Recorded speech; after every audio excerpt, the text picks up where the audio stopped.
Dear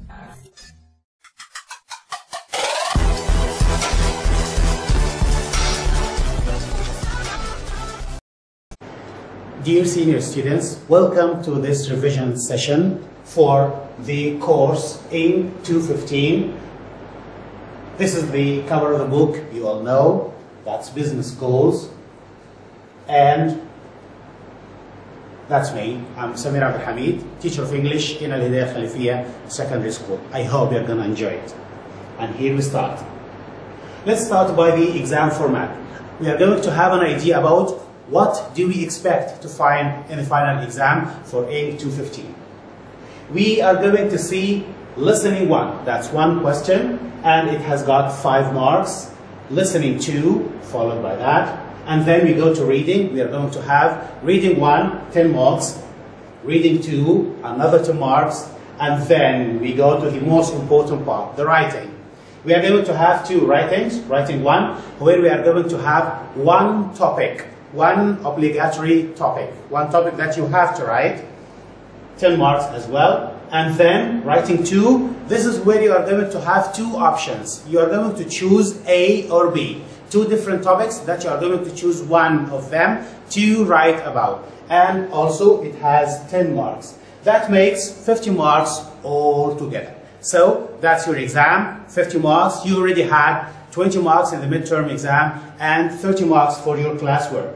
And let's go to some tips about the exam. How to be successful in 215. Let's start by the listening. What are the tips I'm going to give you concerning the listening? This is what comes next. Number 1, read ahead. This is very important, gentlemen. Whenever you have a listening question, you have this recording in the very beginning. You have 1 minute to read question 1. You have 1 minute to read question 2. Please do use that time properly. When you read before you listen, this helps you answer correctly. How would that help you? Let's see that. When you read first, you can try to guess the answers. I mean, you can guess what is missing here. Is it a name, a place, a number, etc. This is an example from a previous exam where you have got fill in, write 1 word only to fill in each blank.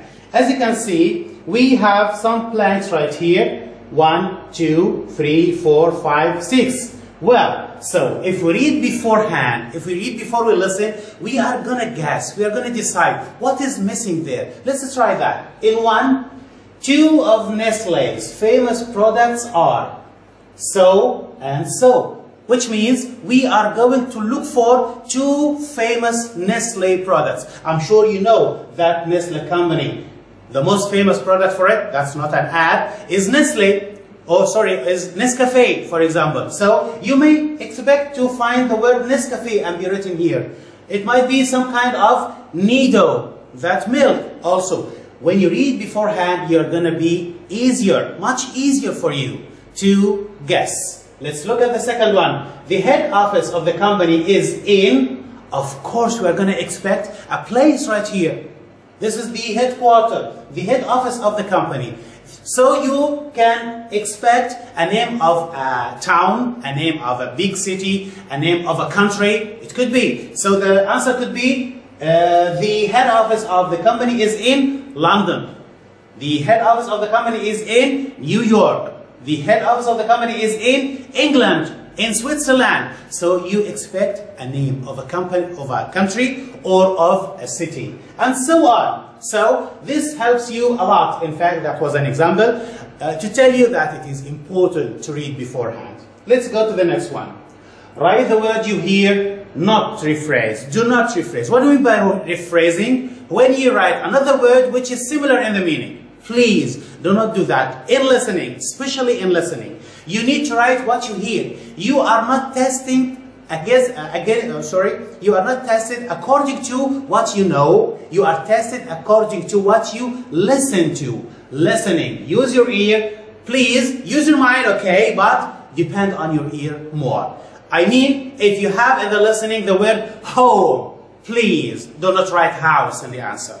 Although they mean the same, but we want you to write the word that you hear, not another word. Do not rephrase the answer. Next, if you get lost, and this is very normal, it happens to everybody, keep calm. This is number one in any exam. Don't panic. Don't get worried. Please keep calm and move forward.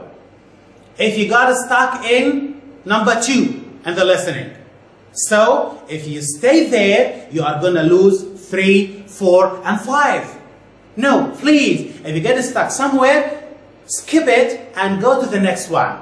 And then, you are going to have a second listening. You are going to listen again. This is the time where you can check your answers and answer the ones that you couldn't in the first time. Listen again to check your answers and to answer questions that you have missed.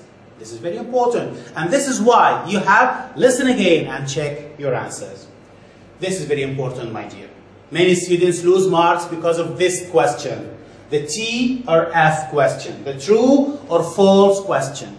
You have the right to write this, T or F. You have the right to write this. Okay? But please, you cannot write F and then change your mind and try to make it into T by just making something like that. This is neither a T nor an F. And this one doesn't take any marks in the exam. Please, you do have the right to change your mind. It's okay. As long as you still have the answer sheet, you can change your mind. But please don't do that. Cross this out completely and write again. If you want to write F, write a clear F. If you want to write a T, write a clear T. If you want to write a tick, make it clear tick. If you want to write an X, write it a clear X. Do not add things like this. These are not marked. These do not take any mark. So please watch out for your true or false. The second thing, for multiple choice, circle one option only. You may have 3 or 4 options. So you may have A, B, C, and D. Then you decided to choose C. It's your right. But then somehow you changed your mind. You do have the right to do that. Now you think it is A, not C. Please, never leave 2 options circled in an answer sheet. You need to tell the marker, the examiner, that your final answer is A or C. If it is C, so cross out A. If it is A, then cross out C. Don't leave 2 options like that. Is it clear? So these were for the true or false and for the multiple choice questions. Now, concerning listening. Numbers. Please watch out the numbers you are using. I mean, be careful with the numbers 15 and 15. 15 and 15. 17 and 17. 19 and 19. Don't write numbers in letters. Use digits. And whenever you hear teen, it means there is a 1 right there. 15, 17, 19. Whenever you have this long sound teen, there is a 1 in the digit, in the number. When you have this short T, 70, 50, 60, 90, it means there is a 0. So that's 50. That's 70 and that's 90. Watch out for this, please, and be careful, very careful with numbers. Well, now we're done with the listening. Let's start talking about the reading. It's not going to be that long as the listening. The first thing we have is read the question first. Whenever you have a reading, generally most students start by reading the text and then go to the questions. But nobody can read the text, read the questions and go answering directly. No, you are going to read again. So please save your time. Time management during the exam is very important. Go directly to the questions and then go back to the text to find answers for these questions. The second thing is, if you have a difficult question, and this is normal, all of us do have these when we have exams, keep calm again, don't be worried, don't be afraid of anything, and move forward. Skip that question right now and go to the next one. Then go back and answer the question that you have missed. Well, this is going to make you use your time much properly. Well, what's wrong?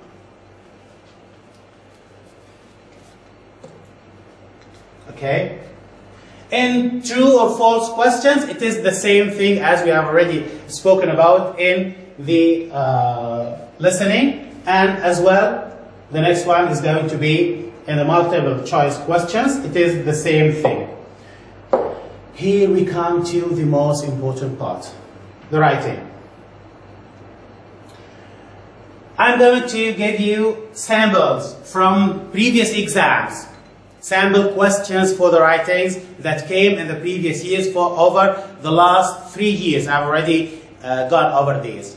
We have 6 writings already in the book, and we are going to have different questions from previous exams on these 6 questions, on these 6 writing topics. The first one is the invitation email. This is an email that you write either to the people working with you in the same company to tell them about something, to invite them for a meeting or something, or you may send it to your customers to invite them for a party or something like that. Well, so this is a question from a previous exam. It goes like that. You are the director of a big company in Manama, and your name is Mr. or Mrs. J. Al-Ali. Miss Elaine Simon is going to be the new human resources manager at your company. This is the topic. She is going to visit your office, that's the event, tomorrow, that's the time, to learn more about your company and meet all the staff. This is the purpose of the meeting. So we know who is going to meet whom, when, where, and why. What you are going to do right now, what is your writing task? It is like that. Write an email to all staff, around 50 words only. You can go over to 70, 80, it's okay, but it's about around 50 words explaining. Well, number 1, who is she? That's Elaine Simon. What is the meeting, what the meeting will be about? What's the reason for the meeting? Saying when she will be in the office, the time for the meeting. Asking staff to introduce themselves to her. And you ask the staff to introduce themselves to that new human resources manager. And this is a model for that writing. In such a writing, where we have an email, you need to start by writing an email. This is not a real email, you make it up. So I took it from the question. His name is J. Al-Ali, so I wrote J.Al-Ali at company, which is anything.com. To whom? He is writing to the staff, all the staff at the company, and also .com. What is the subject? The subject is the meeting with new HR manager. Okay? And here we go. How do we start? We start officially. This is formal. Dear staff. Then, the introduction. I would like to thank every one of you for your hard work during the last quarter. This is a very short, brief, and formal start. Well, what comes next is the reason for writing. As you all know, Ms. Elaine Simon is going to be the new human resources manager of our company. This is building on previous knowledge. You already know the name of the person who is going to be in charge of the human resources department. Hence, here comes the message from the person who is writing. I am pleased to inform you, I'm telling you, that she is going to visit my office. This is the place where she is going to come tomorrow. That's the time, tomorrow, to learn more about the company. She wants to learn more about our company before she starts work and meet all the staff. She wants to see you all. She wants to meet you all. So the meeting will be held in my office. Again, the writer is confirming where is the place. It is in my office.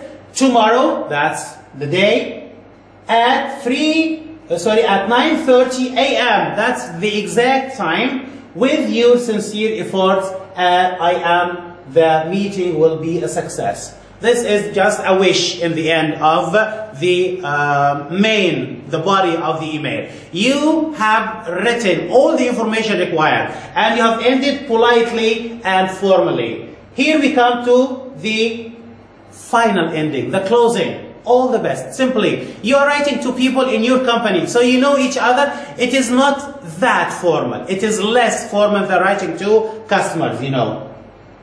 And finally, your name, Mr. J. Al-Ali. And in all business writings, you should write your position. What is your job? You are the managing director of that company. Okay? So, that's the first writing you have. The invitation email, we had that from the previous exam and we have done it. As you know, it is short. All our writings are short, my dear. From 50 to 80 words, not more. Okay? So, feel happy, this is a very simple course. Now, writing 2. Okay, now let's move to writing 2. We have the covering letter. This is a very common question, by the way, in our exams. What is a covering letter? It is simply a letter of application. Again, this is a question from a previous exam. Here is the question. You can see. Read the advertisement. You usually have an advertisement like this, and you are asked to read it carefully and then write a covering letter in reply to that advertisement. Read the advertisement and write a covering letter. How many words? Only 80 words. Applying for the job. There is a job right here and you want to apply for. Your name is Alex Jones. Don't use your real name. Always use the information given in the exam. So, your name is Alex Jones. You are going to sign at the end Alex Jones. Not Ahmed Hassan. Not Muhammad Ali. Okay? So, use the name you have in the exam. And your address is P.O. Box 147. London. Again, you are here in Bahrain, but the question says that you are in London. Then, imagine that you are in London. This is your address, and this is your name. Let's read the advertisement itself. Achievement International School, so the institution is a school, requiring somebody who works as, and this is the address of that school, that's P.O. Box 5810, Manama, Bahrain. Well, what is required? Teacher assistant. A junior teacher. A teacher assistant is required. The school is looking for an English teacher assistant. The following requirements are essential. These are very important because you are going to use when you are writing your letter of application or your covering letter.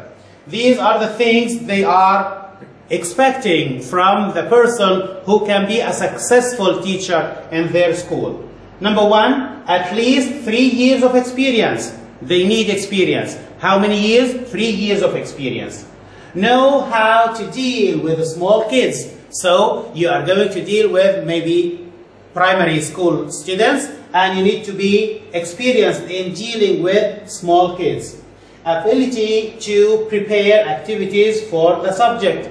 You must be able to prepare some activities for English at school. Finally, motivated and energetic. This is required for all jobs, in fact. All employers require their employees to be motivated and energetic. Let's see how can we write this.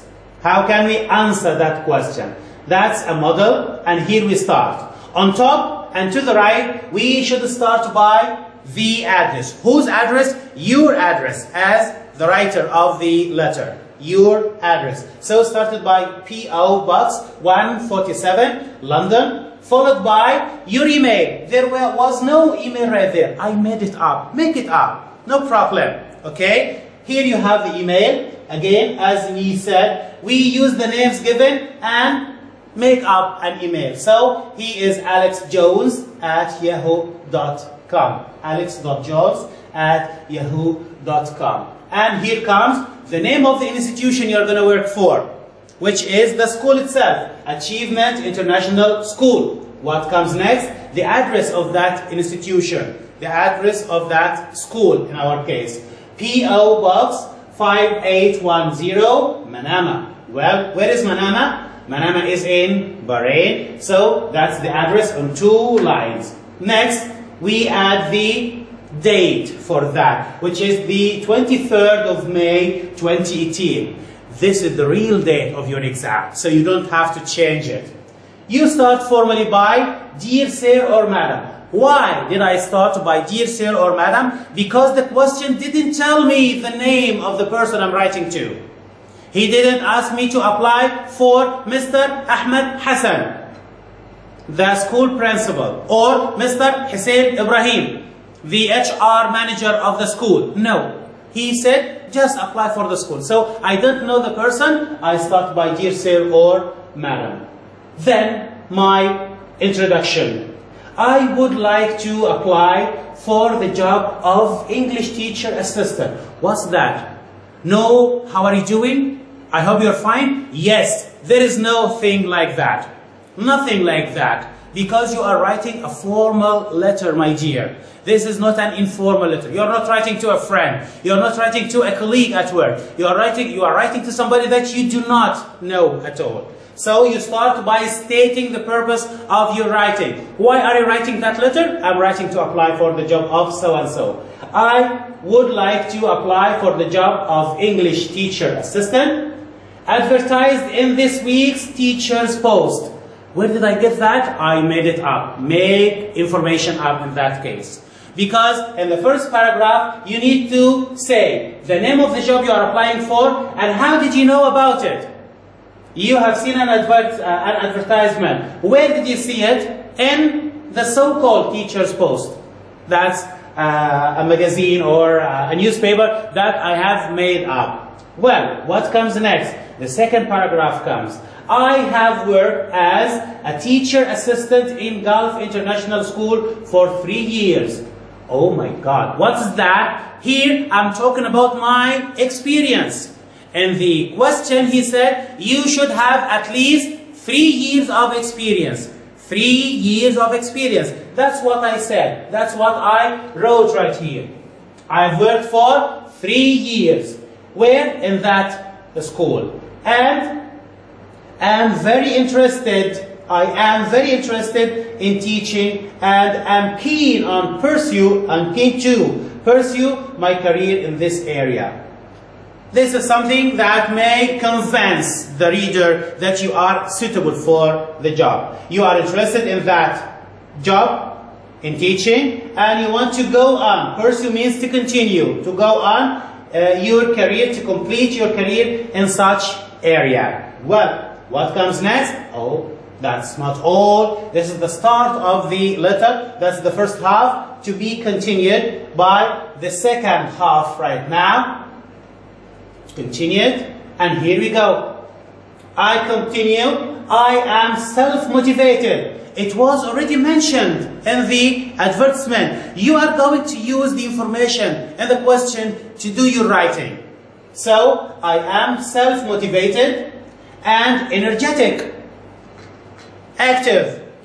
I know how to deal with small kids as I have good communication skills. This is something that is required by them as well. They said that they want somebody who can deal well with small kids and you say that you already have good communication skills and you can deal with small kids. Okay, what comes next? I also have good computer skills. The word skills is the key word here, my dear. We have communication skills and we have computer skills.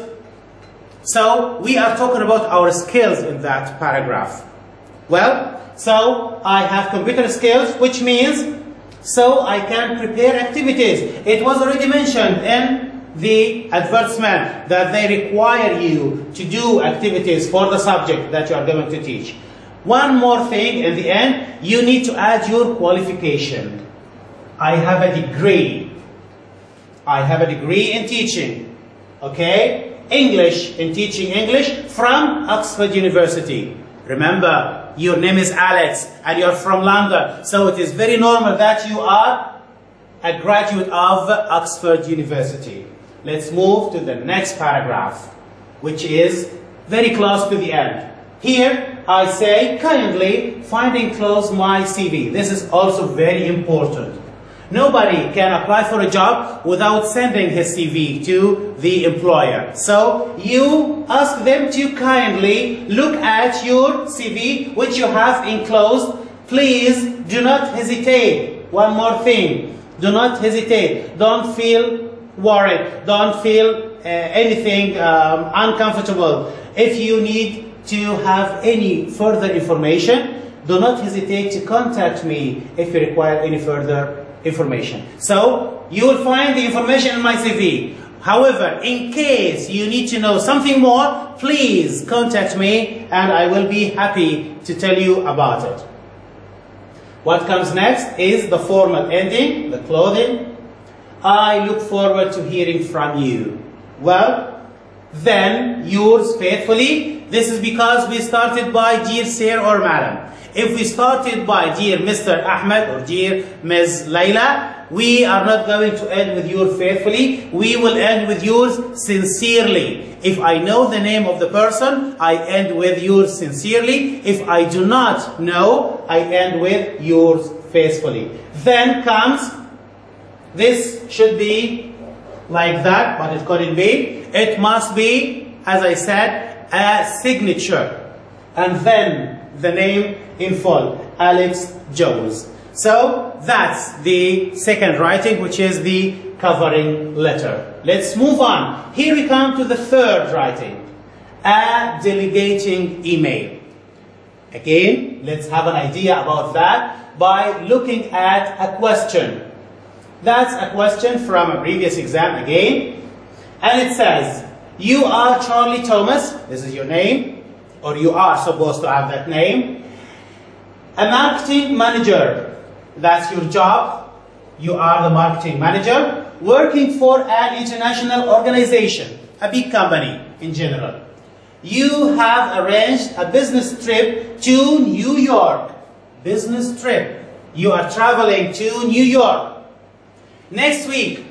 Well, but unfortunately, read carefully. Unfortunately, you are too busy to travel.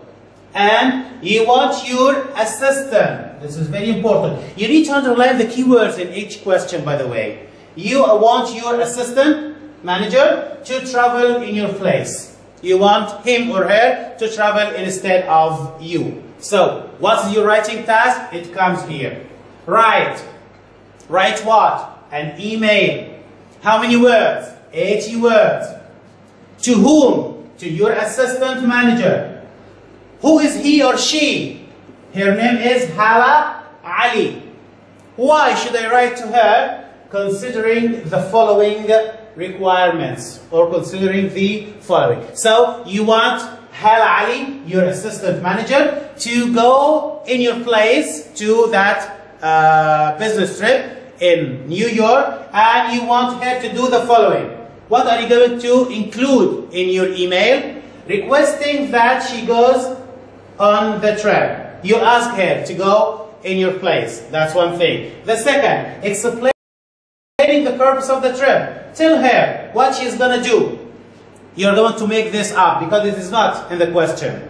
and then telling her to write a report when she gets back, which is very important. As she comes back, she will write you a report about what happened already during that business trip. Now, let's try to look at this for the last time. It's going to vanish, and then we are going to write that delegating email. Here we are. Again, that's a model. This is to study, not to memorize. Well, again, from, to, and subject. As any email. From C. Thomas@company.com. Again, I made up that email address. To hala.ali@company.com. What is the subject? New York business trip. This is the subject. Well, how would he, or you in that case, start your email? It's going to be like that. Dear Hala, well, how are you? What's that? Isn't it formal? Yes, it is still formal, but it is among colleagues. It is from the manager to his assistant manager, you know? So it is easy to be less formal in such writings. How are you? I hope everything is going well. Again, this is a greeting. This is asking about life, but this does not go too long, because you are not writing to a friend. You are still talking business. Just one line of introduction, and then we go to the purpose of writing. As you know, I had arranged to go on a business trip to New York next week. As you know, she is your assistant, so she knows about your plans and about things in your company. And she knows that you were traveling to New York. But unfortunately, I'm sorry, I have another important engagement. I had something which is more important that will prevent me from traveling to New York. That makes it impossible to travel. So, it is impossible for me to travel to that place. I wonder, here we start. What are you writing for? The reason. This was, again, an introduction for what you want. What you want exactly is coming here. I wonder if you could go in my place. I'm asking you, could you please go to that, go on that business trip in my place instead of me? In case you accept, look how polite the guy is. How polite the man is. He is the manager, talking to his assistant manager. However, he is saying, in case you accept. So, he is not forcing her to do that. You are free to accept or not. In case you accept, you are going to have a meeting with the manager of Xerox in New York. This is why you are traveling. What is going to be there in New York. So you are going to have a meeting with the manager of Xerox in New York to discuss our future markets in the USA. Again, this was not in the exam sheet. Okay? We made it up. You need to think of something related to that. You are in the business section and you already come across these things a lot.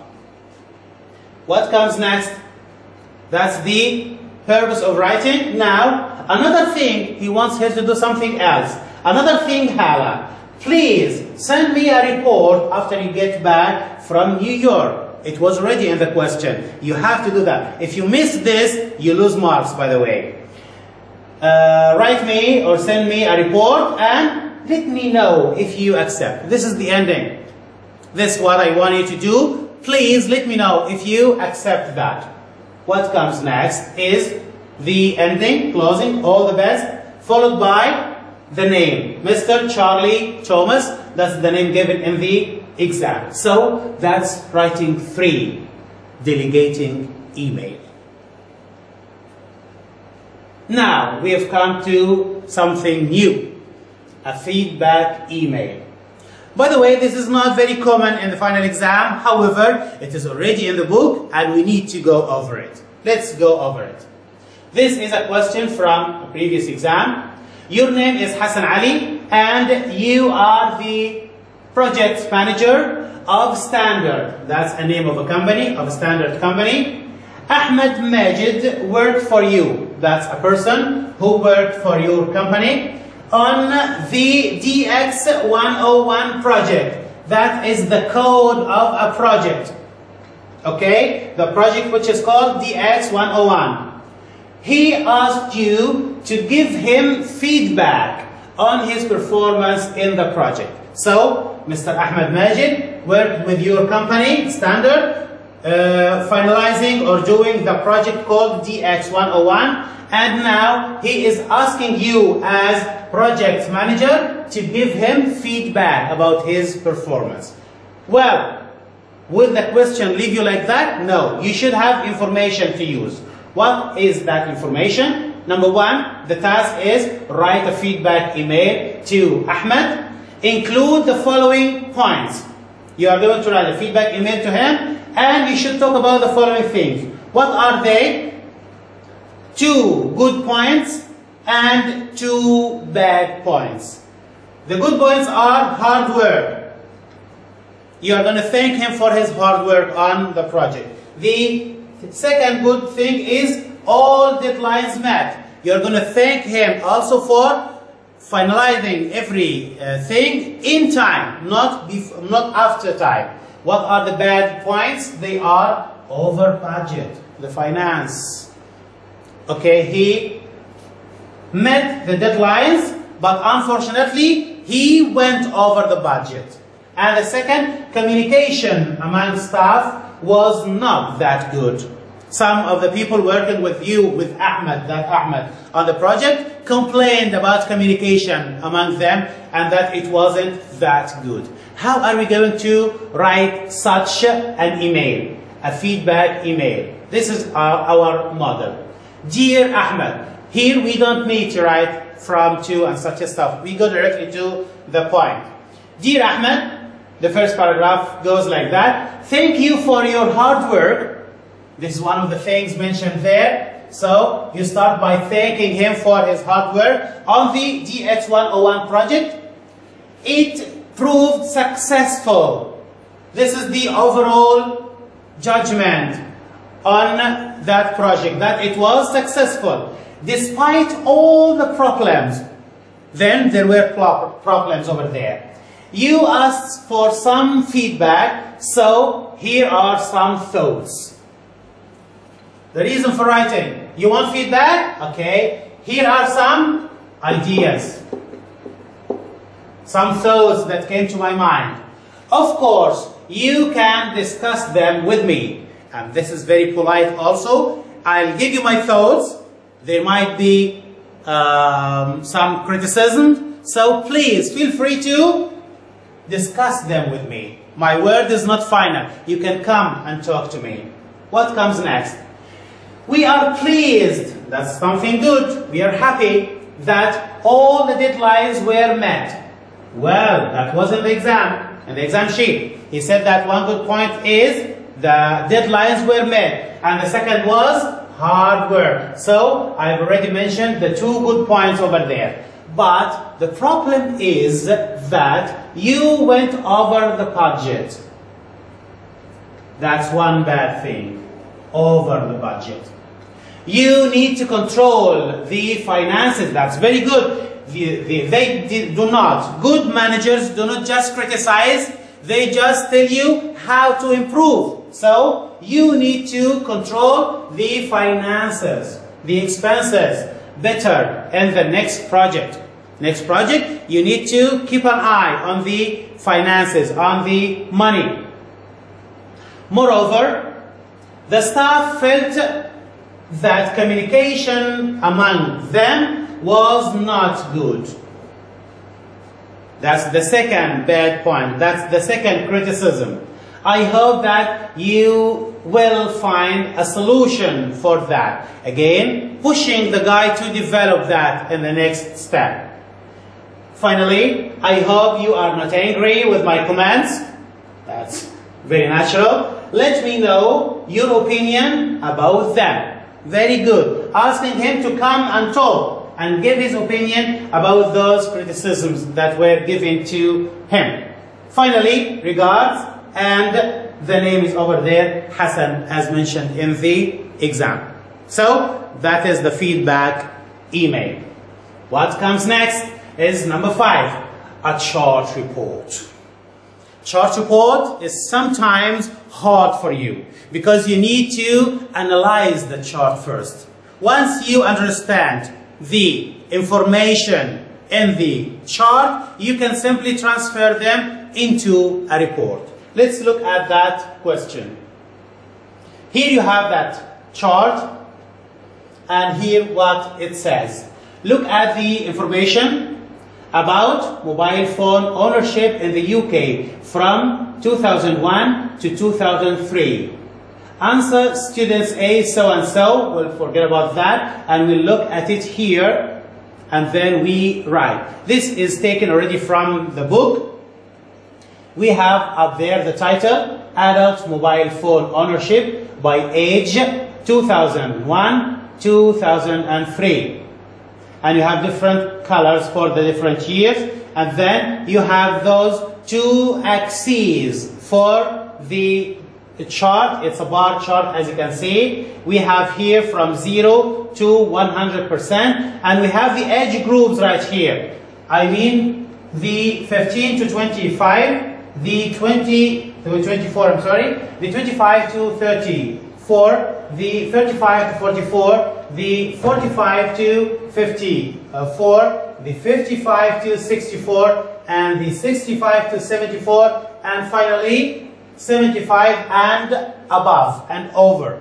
Okay, so that is the diagram, the chart that we have, and you can just look at the tops, the high points in that, and the lowest points. The lowest point, the smallest percentage is just over 20%, is for the people who are over 75 years old. And the highest is here on 2 age groups, 15 to 24 and 25 to 34. Let's look at how to transfer such a diagram into a writing. Here we have this bar chart. I must say, what type of chart is it? What type of charts do we have? We have different types of charts. The one we have already seen is one of them, which is the bar chart. Something like that. It could be a line chart. Something like that. It could be a pie chart. Something like that. You see? So you need to be familiar with different types of charts that might come in the exam. Our one was a bar chart, and we have already seen it in the previous slide. So now we are going to write about that bar chart, which is about the people having mobile phones in the UK over the years 2001, 2003. And here we go. This bar chart shows the number of adults who own mobile phones in the UK. Well, what is it, and where, and what time? Between 2001 and 2003. The percentages are shown according to different age groups. As we have seen, different age groups from 15 to 24 and so on. And so on. Well, so about 2/3 of people in the UK owned a mobile phone in 2001, and the age groups with the highest percentage of mobile phone owners were, not surprisingly, the youngest. Of course, the younger people are always those with mobile phones and such stuff. The youngest ages 15 to 25 and 25 to 34, both over 80%. Both of them were over 80% of the population. And here we go. The number of mobile phone owners rose sharply by 2003. The change from 2001 here to 2003 over there, with about 25% of the population owing to owning a mobile phone. Sorry.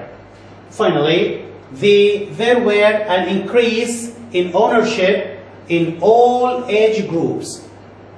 All increased, as you can see. Go back to the previous slide. But by far, the biggest rise was in the oldest age groups.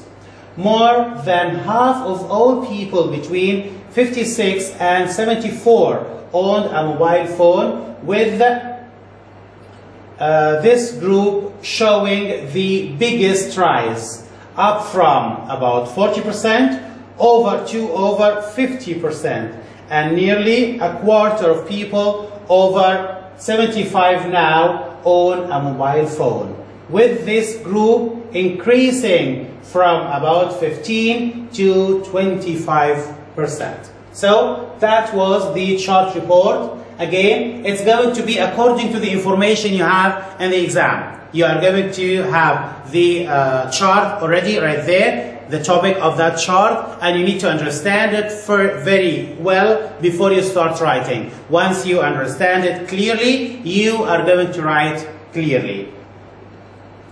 Here we go to our final writing, which is writing an advert. And this is a question from a previous exam. Writing an advert is very common in the final exam, by the way. It is most of the time over there in the exam.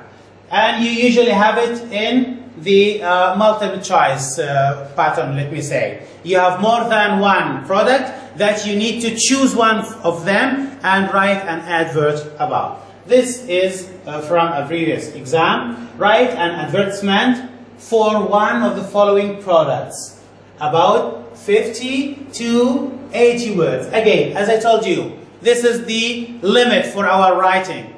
We write between 50 words to 80 words only. We have this one, the first one, a printer, new brother XML printer photocopier, and this laptop, which is HP laptop. I'm going to give you the two of them, how to transfer the each of them into a nice advertisement. And let's start by the printer. When I'm writing an advertisement, I have to start with this. What is that? This is a title. And it should be attractive, an attractive title. So for the printer we have easier printing than ever. That's a slogan that can be used for any manufacturer of a printer. Well, what comes after the title is that. The questions about a problem that device, that product can help you solve. So, do you need reliable office equipment? Of course, this is an office equipment and could be a domestic equipment as well. Well, here is the new Japanese printer for a photocopier, Brother XML. It can, and then I start talking about the advantages of that product. What can it do? It can print over 135 colors, so it is color. Printing is of a very high quality. It gives you high quality printing. It is easy to use. This is very common. You can use this, in fact, easy to use with all advertisement. Any product that you want to tell people it is good, you tell them it is easy to use. Brother XML prints on different sizes of paper, A3, A4, etc. It can photocopy 200 copies per minute. In each minute, it can copy up to 200 papers, 200 copies. We go on. Place your order now. Now we have done the advantages. What are the good things that can make you choose that product? It is these. Now let's talk about the money. How much, how to get it, and so on. Place your order now. The stock is very limited. I'm trying to convince the reader to buy that product. Brother XML is now available in 3 colors. What colors are available? You have already them there. Black, blue, and white. That's about the colors. What else? Now available at Sharaf DG. So I have to tell the person, the reader in the end, how to get that product. Where could you buy it? So it is in Sharaf DJ, which is a famous electronics store. Call so and so, that's any number, or buy online, or you can even buy it online, www.sharafdj.com. So these are how can you buy it, where or how can you get that product. As you can see, it is short, it is not that long, and it is about the printer. Now, the second one, we end up with hurry up. What are you waiting for? Such stuff. Such sentences that can make people would like to have the product. Okay? That's the model for the printer. Now, the laptop. I chose another title that is suitable for this. The latest technology at hand. This is the latest technology that you might find, and it is in your hand already. Well, what about the question? Are you fed up with your big old computer? Do you want to save more space in your room? These are questions that this product is going to solve, is going to answer for you. Here is the best solution for you. HP Studio XPS laptop. That model of the HP laptop. The latest American technology. I'm telling you about where it is made and what technology it is. Well, I'll start talking about the advantages of that product. This laptop will change your life. HP Studio XPS laptop has a wide screen, a wide HD screen. I'll start talking about the different advantages of that product by telling the first thing, which is the screen. It also has some multimedia buttons that can take you to another world with only a click. Oh, very, very touching, trying to convince you. It is quite slim. It is small, it is not thick. Moreover, it has a durable, a double speaker system. The sound system over there is very good as well. So you will not have problems with the sound anymore. With it, you are not going to have any problems with the sound. It has a super camera. The camera is also of great quality. 2. HP Studio XPS laptop is available in 4 colors. The colors, as we did before with the printer as well: black, gray, white, and pink. Well, how can I buy it? How can I get it? This is what comes next. HP laptop is now available at, this is the price, and the first one we didn't say the price. It is not important to say, but it's preferable to say the price for the product, by the way. 220. You can buy it at Sharaf DJ, Sharaf DG, stores, or call so and so to pre-order. You can go to Sharaf DG to buy it, or you can call to pre-order before you go to the store. So that is the advert. And by the way, this is the last writing you already have. So what do we have? What's left is just some closing remarks. What do you mean by the closing remarks? It is something just to end up our work. Test-taking tips. I want to talk to you about some tips for test-taking in general. Please take a deep breath and relax. Don't go into an exam as you are worried, preoccupied, thoughtful. No, please have a clear mind. Sleep well before the exam. Go to the exam while you are not worried, you are not stressed, you don't feel, anxious and such stuff. Be relaxed. Well, what else? Read all of the instructions carefully. This is very important. Don't rush into answering before you read the question carefully. Please read the questions carefully before you start answering. read the questions carefully. It is the same for the instructions, directions, or the questions. Make sure you understand what is being asked. Before you start answering, make sure, am I quite sure about what is required from me to do right now? And then you start writing, you start doing, answering. Look at all of the choices before you answer. If it is a multiple choice question and you have 4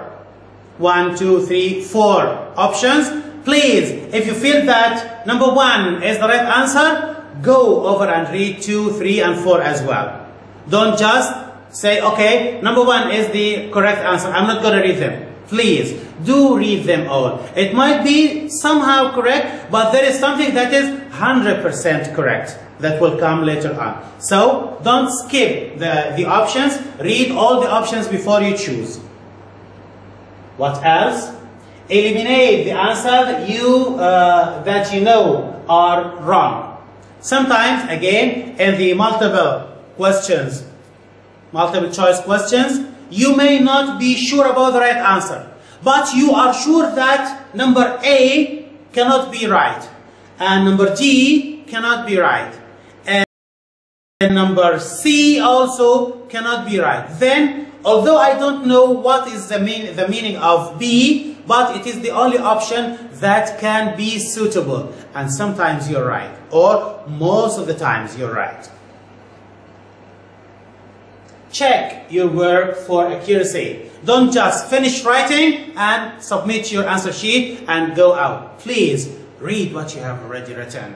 Check it. There might be something that you have missed, something that you have written wrongly, something that you have forgotten. Please recheck your work and always do your best. Whenever you have an exam, please do your best in that exam. Now, we are done with that. I want to thank you all, and I want to wish you all good luck in your exam tomorrow, inshallah. And this is from the Ministry of Education and الهداية Secondary School, along with myself, Samir Abdul Hamid Abu Halal.